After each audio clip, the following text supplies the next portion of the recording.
Good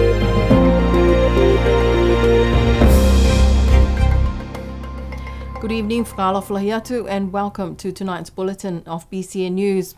Leading the news tonight, Premier Dalton Tangilagi returned last week from attending a series of high-level meetings, starting with the Pacific Islands Conference of Leaders meeting in Honolulu.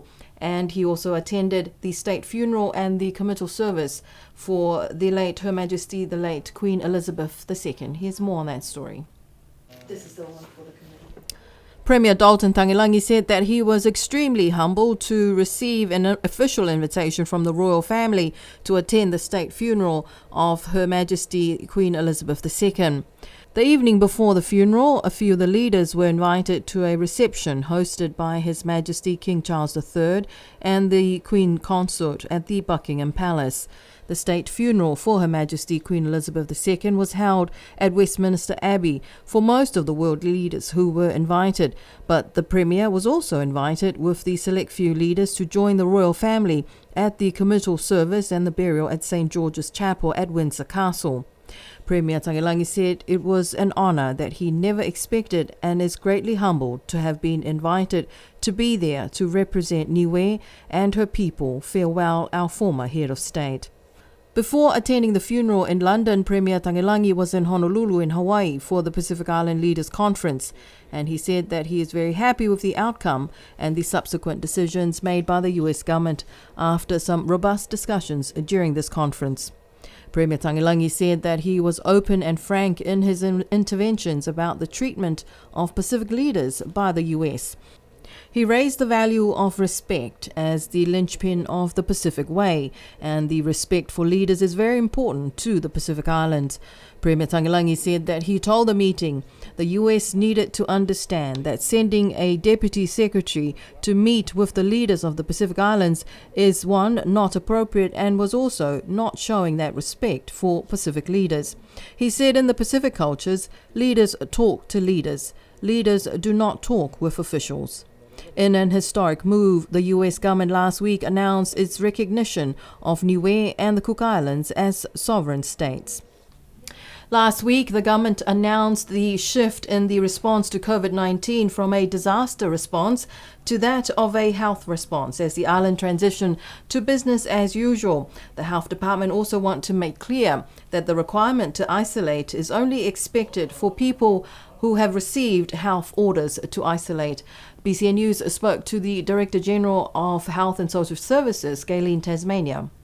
BCN News spoke with Director General of Health and Social Services, Gayleen Tasmania, who explained the shift from alert levels to that of a health response.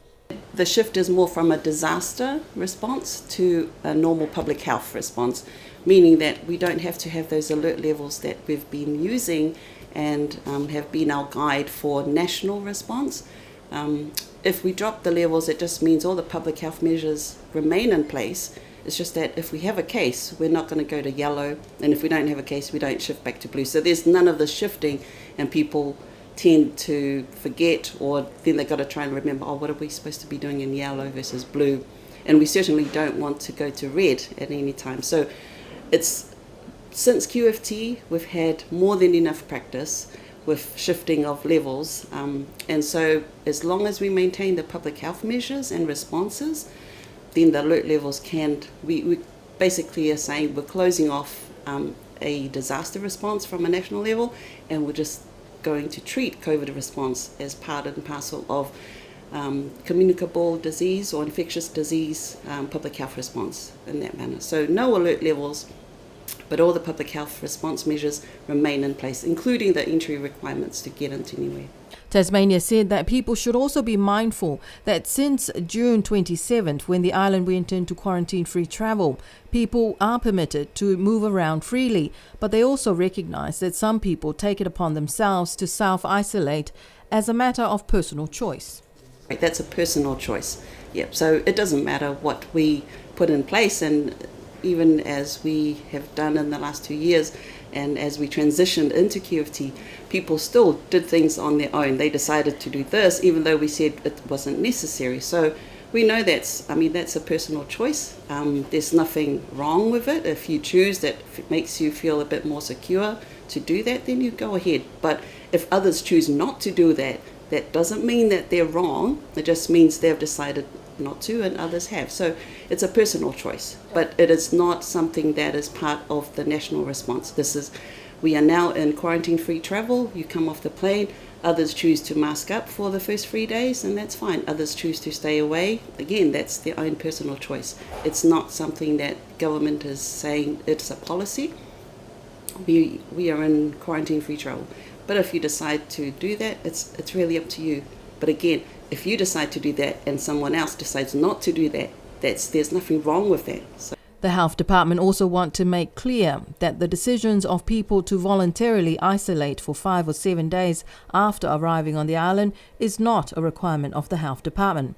Health orders are issued only to people who test positive for COVID-19 and those people deemed as close contacts. So what the team are doing is that if you are it's easier if you're a public servant because it's government. So we've already spoken to the Public Service Commission, and HODs should be by now well aware of the requirements. If your staff member has been ordered to stay home because Public Health has given them an order to remain isolated for 7 days as a case or close contact, it is only then that you will be given special leave. If you choose on your own, personal opinion to stay home, then that's your leave. That's not from a public health. So we've already had these meetings with HODs, and the Public Service Commission are aware that you must show that you've got a health order. So as an employer of the public service, you can actually ask your staff, can you show me the health order that actually that is the reason why you're isolating. And if you don't have a health order from us, then that means you've chosen on your own to stay home. Private sector is a bit more difficult, however, because they can make their own decisions. However, the departments and the public health team will also contact your employer and just let them know that you've got the staff member who is now isolating. And that helps. It's just communicating that across. Everyone else, and if you're not sure, then give the team a call. Give Zelda a call, or Ash and Ruben or Andy. Just give the health department a call and find out for sure. But those are the things that we put in place to avoid people just staying home, choosing on their own to stay home, and then expecting government to treat it as special leave. I mean, the team have worked hard to have processes in place that eliminate some of that leave unnecessarily. So it's just a matter of communication. Tuesday this week, it was the final day of the second booster vaccination rollout for people 50 years and over, for health workers 30 years and older, and also for teenagers 16 years and older. More than 400 people received the vaccine 2 weeks ago at the first vaccination. BCN News understands that the vaccination program on Tuesday this week was cut short after one of the people vaccinated in the morning was found dead at his workplace a few hours later. Here's more on that story. 55-year-old teacher Dean Nevalangi was one of the people who took the booster vaccine on Tuesday morning, but a few hours later he was found dead by his wife Joyce at Niue High School, where they both teach. BCN News spoke with the head of public health, Griselda Mokoia, on that Tuesday morning. She said that the rollout of the second booster started 2 weeks ago. However, some people were not able to receive their shots because they were either unwell or some of the students were busy with their exams. The second booster is recommended for people 50 years and over, students 16 years and over, and the staff of the health department who are 30 years or older. Ms. Mokoia explains that for people who have tested positive for COVID-19 less than 3 months ago, these people are not eligible to receive the booster. On Tuesday morning, after taking the booster vaccine, 55-year-old teacher Dean Nevalangi returned to work at the school. A very distraught Mrs. Joyce Nevalangi told BCN News that on that Tuesday morning she was looking everywhere at the school for her husband. She finally found him, but he had already passed, alone and in obvious distress. The incident prompted the school and the education department to bring forward the school holidays for Niue High School. Students were told to return home early. In response to questions from BCN News, the Director General of Health and Social Services, Gayleen Tasmania, said that their thoughts and prayers are with Mr. Nevalangi's wife, family and friends during this incredibly difficult time. She says that out of respect for the family and due to the case still under investigation, that they will not be able to comment on the specifics of this particular situation. Tasmania said that the Health Department understand and acknowledge that there is public interest in this case, and they are asking that the public remain calm and refrain from speculating as they continue their investigation. Mrs. Joyce Nevalangi told BCN News that her husband and partner of 11 years had underlying health condition, that he was one of many people on the island who living with diabetes. The families and friends, students, current and former students of Mr. Nevalangi are holding daily prayer services in the evenings until the day of his funeral. Mrs. Joyce Nevalangi said that she is waiting to find out what exactly caused the sudden death of her husband and partner of 11 years. BCN News extend our deepest condolences to Mrs. Joyce Nevalangi and to the family of Mr. Dean Nevalangi, especially to his family at Niue High School, the teachers and students of Niue High School at his sudden passing. In other news, October is also known as Pinktober. A few years ago, this month was dedicated to the awareness of breast cancer. But as the number of cancer diagnoses increase on the island, the awareness has shifted to include all forms of cancer. Griselda Mokoia, as the head of public health, takes the lead in the awareness program, and she talks to BCN News as to why it's important to come together to support the push for awareness and for women and men to be screened. So each year, the Niue Health Department work in collaboration with Taonga Niue. So this would be the 8th year that we have implemented the Pinktober Walk for Health program. So on Thursday, we were able to once again implement the Walk for Life program. And then we had it was a good turnout in the sense that there were increased numbers of people participating, especially families and work groups. So there were about 232 participants, and we'd like to thank all of them for their support to raise awareness for cancer. So this year as well, we're not only focusing on breast cancer, but all the cancers in general that would affect anyone's health, for that matter anyway. So we also have a screening program for the women that's also added on to the program this year. And then we had already done the awareness for cervical cancer about 3 weeks ago for the women as well. So just like to encourage all the women on the island who's 40 years and above to come and book themselves, get registered and get themselves screened. And whoever is below 40 years, if you don't feel well and you are concerned and you're worried about your health, also encouraging them to come forward and getting their screening done as well. Since last year, when BCN News first reported on the alarming and increasing number of cancer diagnoses, those numbers have since increased from 43 to 58 since the department started collecting data in 2009. So from 2009 to 2021, total number of people who have cancer is 58. So that has gone up over the years, and it is a concern for the department, especially now that more younger people are getting affected as well. So just encouraging the general population that if you don't feel well and you need to see somebody, to come forward and get yourself screened. During an interview on Tuesday morning, Premier Dalton Tangilangi was asked to comment on the cancer statistics, and he said that the numbers are alarming and he will work with the Minister of Health to get some answers. Premier Tangilangi said that these numbers should have been made known to them as leaders so that they can do something about it. The most prevalent types of cancer are breast cancer, prostate cancer, with an increasing number of stomach cancers. The two most prevalent types of cancer is that's affecting the health of our population is breast cancer and prostate. Following that is cancer of the stomach. The breast cancer screening program is underway at the Nuefu Hospital every Tuesday and Thursdays this month. Radiographer Mele Mone told BCN News this week that since she started screening at the beginning of the month, 30 women have been screened. One case is being referred to New Zealand for further testing, and 2 cases are under observation and will be screened again in a month.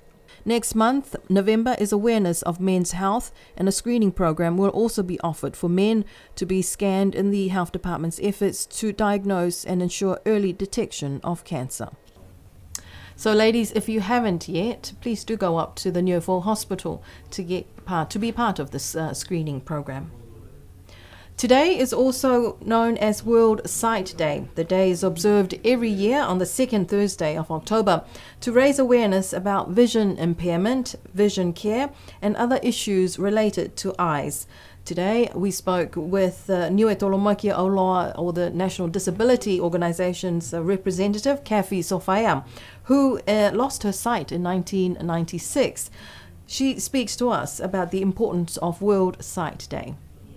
World Sight Day is observed to increase awareness about the importance of eye health and to honor ophthalmologists, medical professionals who diagnoses and treats human eye and vision problems, who work tirelessly around the globe to combat the issue. Kathy tells us about the importance of World Sight Day and personal responsibility when it comes to taking care of your sight. On behalf of NDAA, that's the Niue Tolomaki Auloa Association, which is Niue's Disabled Persons Organisation. We are just gathering together to mark the occasion, if you like, of World Sight Day, which is, we like to think of it as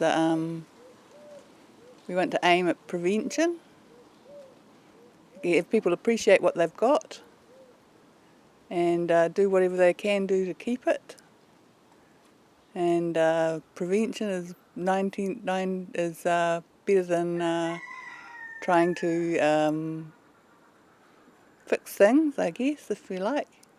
And we've got, prevention is things like wearing safety glasses when you're doing the weed eating, and sunglasses when you're out and about and during the day, and going fishing perhaps. And then the other thing is personal responsibility, if you like, because you and I both know when something's not quite right, we need to go and see a doctor. We need to go and see a doctor. We need to go, not put it off and think that maybe it will come right again. We need to go and have that test and find out if there's anything we can do to keep what we've got. We should do it.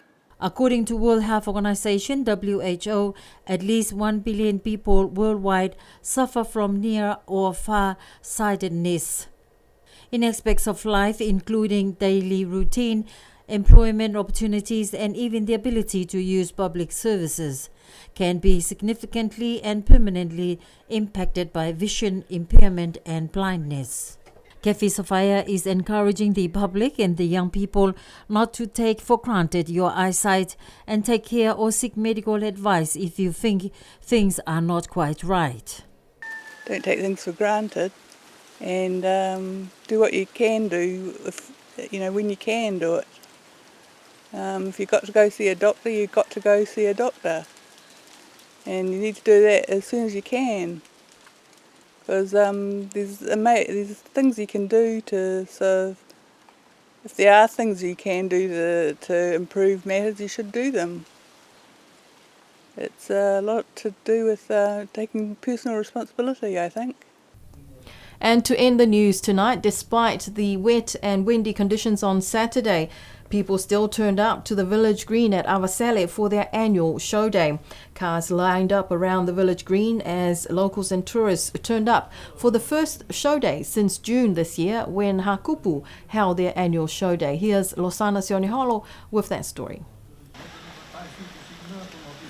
The people of Avasele did not disappoint, putting up their food store, selling food and drinks and crafts on the day. The large display of local produce was impressive in its varieties and the bounty of root crops, fruits and vegetables on show. The women also showed the beautiful creative pieces from hats and baskets to hand-painted materials. The children of primary school age also had their own display of arts and crafts. The men's crafts table displayed their carving made with some of the carving tools received via grant from the Australian High Commission earlier this year. This is my first Avicenna showdown, and it's one that I've been looking forward to in particular. I came out to Avicenna about 3 months ago to hand over our direct aid program, which was supporting the men's group to do traditional carvings.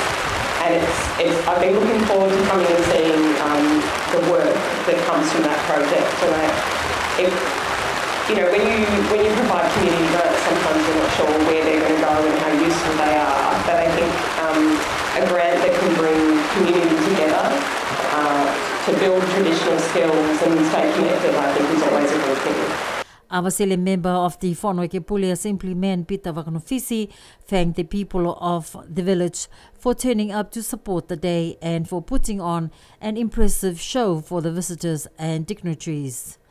Minister Crossley Tatui represented the government at the show day, saying that the government will continue to work with the villagers to help them with their projects, but bearing in mind that the island is slowly recovering from the pandemic with limited available resources. And that's our bulletin of BCN News for tonight. Please do go along and show and support some of the exhibitions taking place tomorrow at the Commercial Centre and also at Aliutu Hall. But from us here at BCN News, we wish you a wonderful weekend, and we look forward to your company on Tuesday next week for our bulletin in Wangahau. Until then, good night.